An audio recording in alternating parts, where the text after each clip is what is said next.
Every day, you're just wading through this huge wave of health info, right? Right. And it's really tough to cut through all that noise to find what actually matters, especially with complex stuff. So that's kind of our mission here in this deep dive. We take a whole stack of sources, articles, research, and we try to pull out the most important nuggets of knowledge for you. Today, we're doing a deep dive into endometriosis. It's a chronic inflammatory condition. And we're also looking at infertility, which often, goes hand in hand with it. Now, conventional treatments exist, of course, but we're seeing a lot of people, a real shift towards exploring complementary approaches too. Definitely. And the sources we're diving into today, they give a really thorough look at how things like acupuncture and herbal medicine are being used to support people dealing with endometriosis and infertility. We'll even look at one specific pioneering center that's been integrating these methods for decades now. The goal really is to understand the potential benefits and maybe more importantly, the how. The mechanisms behind these approaches. Yeah, that sets it up perfectly. So first we'll unpack what endometriosis actually is, then look at why these complementary therapies are getting so much attention lately. We'll dig into how acupuncture and herbs are thought to work, the specifics, and then, like you said, look at this real-world example, this center that's been doing this integrated work for ages. Okay, so let's start with the basics, just for anyone who might not be familiar. Endometriosis. It's a chronic inflammatory condition, basically a tissue that's like the lining of the uterus. It grows outside the uterus. You might find it on the ovaries, maybe the fallopian tubes, other places in the pelvis. That's right. And the tricky part is this tissue, even though it's in the wrong place, it acts like the normal uterine lining. So it responds to hormonal changes month after month. And that can lead to ongoing inflammation, pretty intense pain sometimes, scar tissue, and as you said, real challenges with fertility. So, yeah, a lot of people start looking for other options, maybe for more symptom relief or perhaps a less invasive approach than, say, hormone therapy or surgery. Right. That search for relief may be something less invasive. It often leads people towards traditional Chinese medicine or TCM. Acupuncture, which is a huge part of TCM, has really been getting noticed for its potential with endometriosis and fertility. It's not standard care everywhere yet, but the evidence that's coming out suggests it could be a really valuable addition, an adjunctive therapy. Exactly. And what's fascinating is how it's thought to work. It's not just about masking pain. The idea is it might actually sort of re-engineer the body's internal environment. Think of stress and inflammation as like roadblocks on the path to conception. Acupuncture seems to act more like a systemic traffic controller. It's not just clearing the immediate jam, but maybe rerouting things for better long-term flow, better health. Specifically, the thinking is it reduces that key inflammation we talked about. It helps with pain, improves blood flow, especially to the reproductive organs, and maybe helps regulate hormones. There was one systematic review, looked at 15 trials, over 1,000 people. It found evidence supporting acupuncture and also moxibustion as alternatives for endometriosis pain. And another review pointed to positive results for pain levels and also for this blood marker, CA-125, which often indicates inflammation or the presence of this endometrial tissue. Seeing that marker go down with acupuncture, that's a pretty direct biological sign of its anti-inflammatory effect. That's really interesting, seeing a biological marker change. And I saw mention of a specific protocol, too, the Credenda-Magarelli acupuncture protocol, CM8. It seems to focus on very specific acupuncture points during particular phases of an IVF cycle. And this structured approach, well, studies suggested it showed promise for improving pregnancy rates in IVF patients who also had endometriosis, higher rates compared to control groups. Right. And if you connect that to the bigger picture, the underlying mechanisms are thought to involve modulating the immune system, reducing oxidative stress, influencing that whole communication pathway, the hypothalamic pituitary ovarian axis, the HPO axis. Basically, it's all aiming to create a more favorable environment for conception. And while, yes, we always need more large-scale research, it seems to offer a pretty low-risk option to complement conventional treatment. It's really about kind of fine-tuning the body's own systems. Okay, so acupuncture is working on these systemic pathways. How do herbal remedies fit in alongside that? That's where custom herbal medicine comes in, right? Yeah. Often prescribed in that same TCM framework. Another natural approach. Exactly. These herbal formulas typically aim to help regulate hormonal cycles, reduce inflammation even further, and just generally improve reproductive health. A lot of herbs have known anti-inflammatory properties. They can directly help with the pain and discomfort of endometriosis, like curcumin, for example. It comes from turmeric. Everyone knows turmeric. It's well known for being potently anti-inflammatory.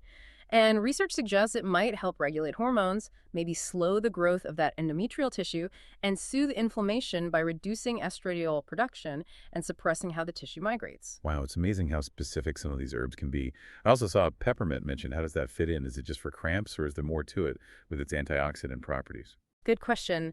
Peppermint does have those antioxidant properties, and yes, it's known for easing menstrual cramps, but that broader impact on oxidative stress could contribute to a healthier inflammatory response overall, beyond just cramps.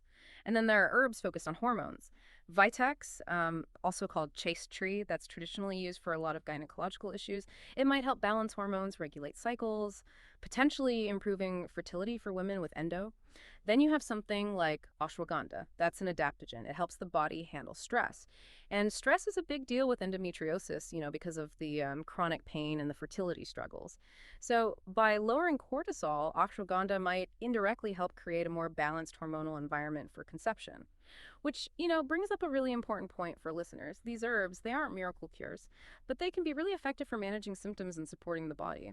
But, and this is critical, you absolutely need to consult a qualified professional, a healthcare provider or a licensed TCM practitioner. They can guide you on proper dosing and make sure there aren't any interactions. These are potent substances. That makes total sense.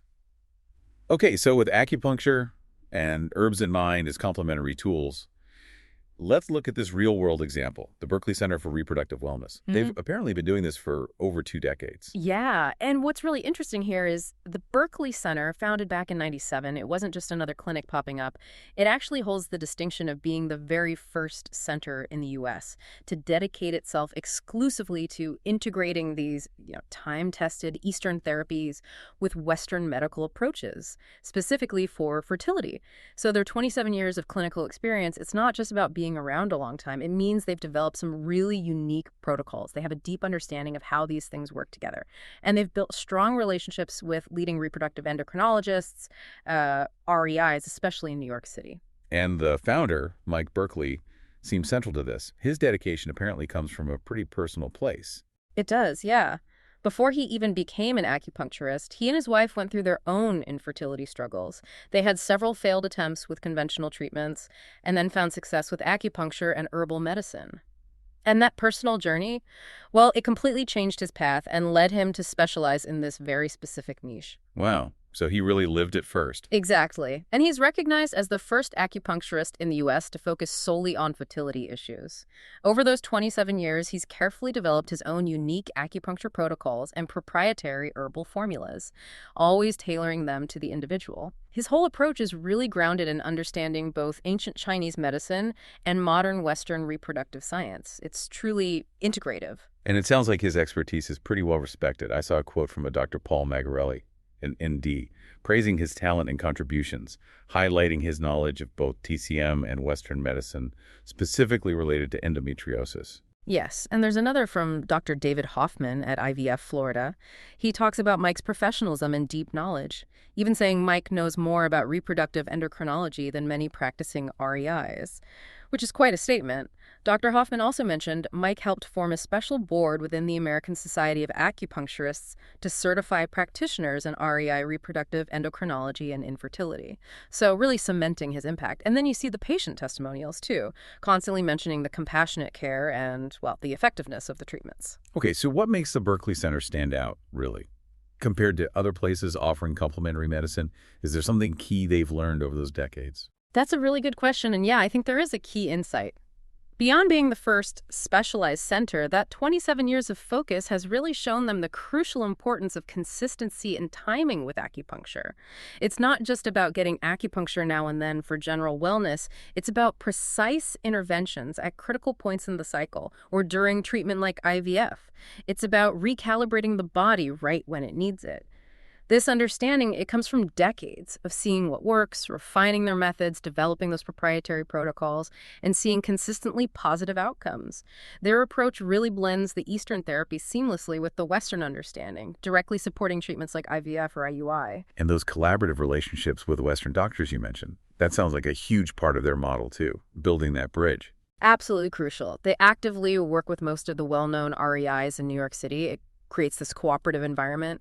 They often communicate directly with the REI about a patient's plan, making sure everything is cohesive, optimized, and they have specific acupuncture protocols designed to, say, improve egg quality or lining quality, enhance ovarian function, even decrease miscarriage rates, all tailored and backed by research where possible. And one detail that really jumped out from the sources was the pre- and post-embryo transfer acupuncture.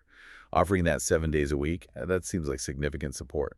It really is. They recognized how critical that period is during IVF. So they make sure acupuncture is available 7 days a week, specifically for right before and right after the embryo transfer. And studies have shown that acupuncture done at those specific times can significantly boost pregnancy rates for women doing IVF. So having that readily available specialized care right then, it's huge support during a really sensitive time. And beyond that specific protocol, they offer a whole range of services. Personalized herbal medicine, low-level light therapy, programs focused on miscarriage prevention, telemedicine, even home visits sometimes. It really does sound like a center that's made a big mark on the field, not just in practice, but in helping validate these approaches. I think that's fair to say, yeah. Through their pioneering work, their consistency, they've definitely helped validate the role of complementary therapies, particularly acupuncture and herbs, showing they can be effective adjuncts to conventional fertility treatments. Developing their unique protocols and formulas has opened up new possibilities for patients facing all sorts of challenges: male factor, female factor, recurrent loss. And by building those strong relationships with Western doctors, by being active in the broader reproductive medicine community, they've genuinely helped bridge that gap between the Eastern and Western thinking, promoting a more holistic view of patient care. And finally, just making support accessible. That 7-day pre-post transfer service, telemedicine, home visits, it shows a real commitment to being there when patients need it most. Wow, what a journey in this deep dive. It really seems clear that complementary therapies, like acupuncture and herbal medicine, they offer real promise. Promising adjuncts for managing endometriosis symptoms, maybe improving fertility outcomes, working by reducing inflammation, regulating hormones, enhancing overall reproductive health. Valuable support alongside the conventional stuff. Absolutely. And it really underlines how important it is to talk to qualified professionals, get personalized plans, especially with herbs. And it also just highlights the value of this integrated approach, right? Bridging East and West. The Berkeley Center is such a clear example, the first in the U.S. focusing just on this, 27 years doing it. And their specific timed protocols like that 7-day pre- and post-transfer acupuncture. Studies suggest those can significantly increase IVF success rates. It's quite compelling. So, taking a step back, what does all this mean for you, the listener? Maybe beyond just fertility. Think about the wider implications. How might understanding these principles of integrative care, you're combining ancient wisdom with modern science, how might that change how we look at other health challenges, not just fertility? And also, think about how these kinds of collaborations, like Mike Berkeley working closely with leading reproductive endocrinologists, could that become more standard in healthcare in the future? It really makes you wonder, doesn't it? What other complex health issues could really benefit from bringing these two worlds closer together?